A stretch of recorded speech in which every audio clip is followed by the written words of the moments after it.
Hey you, welcome back to my channel where we discuss all things work culture, leadership, and HR. I am Tirsa Hall, and if you are new to this channel, welcome. I hope you stick around. Be sure to go ahead and click the notification bell and subscribe so that you are always tuned in on any new videos that I post. And if you are a loyal follower, thank you so much for sticking around, and I look forward to us continuing to discuss and chat and learn and grow. I want to jump right on in on what I wanted to talk about today. I just had some time to finally sit down and read Bamboo HR Bad Boss Index. If you know me and if you follow any of my data, you know that anytime I've concluded something in the arena of work culture or leadership, I try to look for statistics that support that so that we know that I'm not just coming up with ideas, but I'm giving you information that is concrete. Bamboo has become well known for their collection of data and surveys as it relates to people, workspaces, HR. So I consider this a great source to be able to get information from. One of the things that I wanted to share specifically from the Bamboo Index is the reason why people leave toxic or what we call bad bosses. And so we've heard this saying all the time that people don't leave organizations, they leave bad bosses, they leave specific people. But what specifically under the umbrella of a bad boss are people escaping from? And so I thought this was great that they dissected a little bit further what particularly about a toxic or bad boss is the reason why people leave. So here's the statistics. I want to read them to you. Number one, management style. 37% of people leave bad or toxic bosses because of their style of management. And I think that's, spot on. Number two, condescending attitude. 30% of the people that did the survey said they leave a toxic boss for that reason. Tied for number two is mean or bad temper. So temperament is also a key issue that determines whether an individual stays within an organization. Number four, poor interpersonal communication skills. 26% of people. Harassed employees, meaning they've seen or witnessed another employee being harassed. 24%. So what do these things have in common? If you pay close attention, you will realize that they're not tied to operational rules of management, meaning driving numbers, being able to do the job specifically in the field that you're in.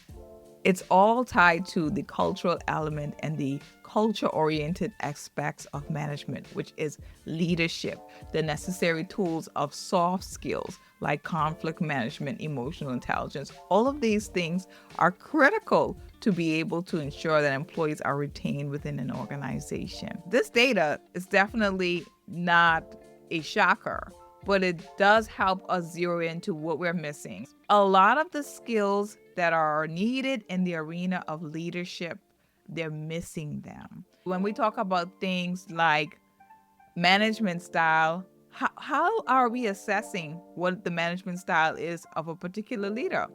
We should be doing personality styles. We should be doing leadership assessments. And that's something that I do as a master trainer for every single sort of development that's being done, whether that's training, learning, or creating some sort of program for succession and growth.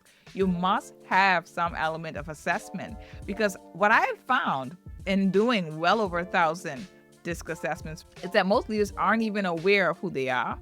They are aware of the general scope, which is the internal awareness aspect, meaning I know who I am naturally. But the external, in terms of how that affects other people, they have no clue on. So I'm thinking why management style is number one is because we're seeing a clashing between leaders and their employees. Employees are trying to figure out, why do I feel like I don't belong? Because I don't really understand who this individual is, because they're communicating from their perspective and not necessarily mine. And when there's a disconnect between what is yours and what is mine, I don't have sense of belonging. I don't have sense of belonging, I don't fit in. I don't fit in, I'm uncomfortable. I'm uncomfortable, I'm leaving.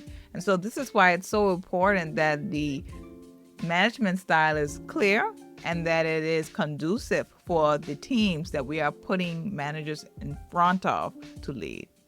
And looking at the other traits, which would be condescending attitude, mean or bad temper, poor interpersonal communication skills, I think these all can be bunched together and aligned with the soft skill of emotional intelligence. We take time to study and understand how people think and how to best communicate, how to regulate ourselves in terms of controlling our emotions and also recognizing the emotions of others. Then we make adjustments that are necessary to our attitude, to our temperament, as well as the way that we communicate. There are very great examples, and especially in my 18 plus years of experience, what I find is the clashing in communication is stemming from a clash of styles. So if there's clear identity on styles and what a particular leader is and how their approach is, you are able to identify where the clash is happening. And so leaders augment their styles and make the changes necessary to be able to communicate. And so if that skill is provided, this particular toxic or bad boss could be converted to a better working relationship. So that soft skill is tied to those three traits that we shared earlier. And then the final one, which is harassed employees, I think that's my favorite of all in terms of information that is so valuable for us to take directly into the workspace, is that your work culture is everything. If 24% of employees that are leaving toxic bosses say it's because of harassed employees, that means they've established that the conclusion of the work culture is this is how you are going to be treated. And if you stay, you will be the next victim. You will be the person that is going to endure this particular type of experience. This is why culture is such an important part, where you have to have a clear identity of who you are as an organization, and the way you treat people and the way you conduct your business helps ensure why employees stay. And in current times, culture and all of these skills that we talked about are key reasons why employees stay in an organization. Your culture needs to be clear. And it's not, as I've always said, your little mission statement or your vision statement of what you say you are.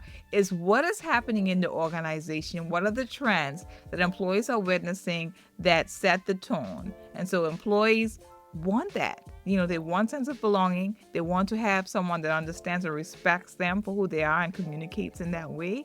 And if these things are not in place, especially in a superior relationship where the person I report to, the person that is responsible for rating my performance, is the issue or the challenge, then that's why you will have people leaving. And at a time where competition is at an all-time high, to keep high performers, you must ensure that your managers, those are the ones that are critical in driving the culture, have the necessary skills. So this was great. I hope this information was helpful to you in identifying where the attention needs to be placed, because these traits and these complaints might be present in your organization, may be present within you. Taking the time to look at that and remedy that with the soft skills will help put you on a better path to success. So that's all for today. Thank you so much for listening. Comment, let me know if you think this was on point, or if you think that there were some items that were missing that you'd like to add. I am Tirza Hall. It is an absolute pleasure.